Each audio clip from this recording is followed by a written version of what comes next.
Welcome है आप सबका इजी लर्निंग विद दिस की एक और नई वीडियो।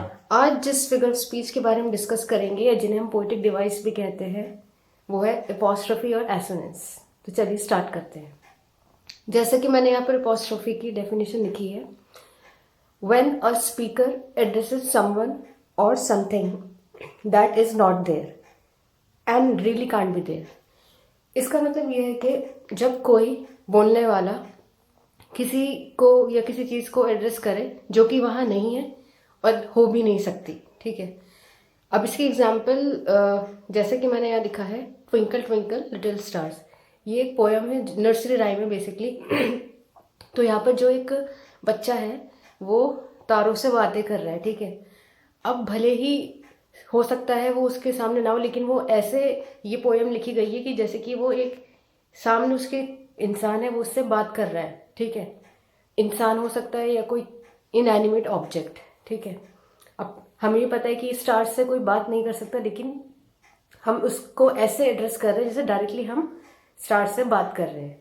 इसी तरह एक और सेंटेंस मैंने यहाँ लिखा है, blue moon you saw me standing alone. तो ये बात कोई स्पीकर है चांद से कह रहा है कि तुमने मुझे अकेला खड़े देखा। अब ये तो सभी को पता है कि मून से कोई बात नहीं कर सकता, लेकिन बोला इस तरह से जाता है कि हम डायरेक्टली इसी से बात कर रहे हैं। तो जहाँ पर भी ऐसा कोई सेंस होगा वहाँ पर जो पोएटिक डिवाइस होगा वो होगा आपका एपॉस्ट्रोफी। अब नेक्स्ट है एसोनेंस। ये क्या होता है?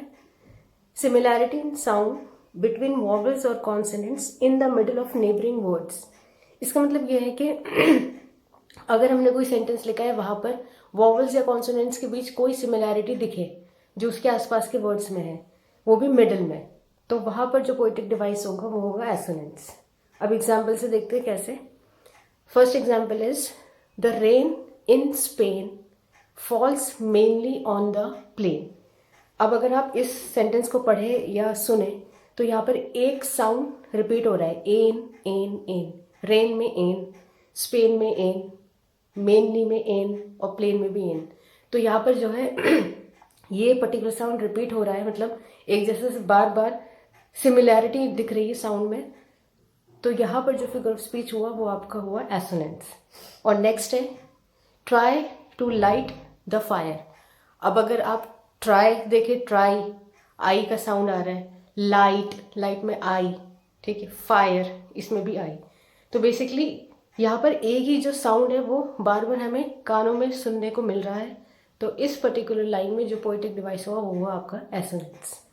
अच्छा, यहाँ पर मैंने जैसे कि लास्ट क्लास में पर्सोनिफिकेशन की डेफिनेशन कुछ एग्जाम्पल देखे थे, यहाँ पर मैंने क्लियरली दोनों के बीच डिफरेंस बताया है। पर्सोनिफिकेशन क्या होता है और एपॉस्ट्रोफी क्या होता है।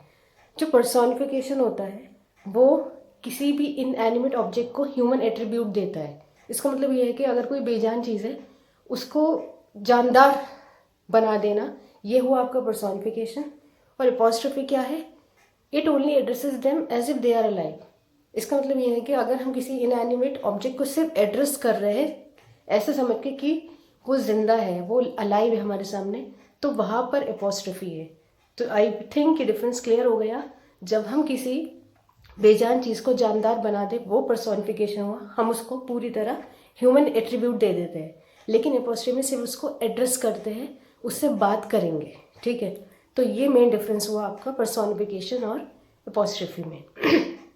आज की क्लास में बस इतना ही।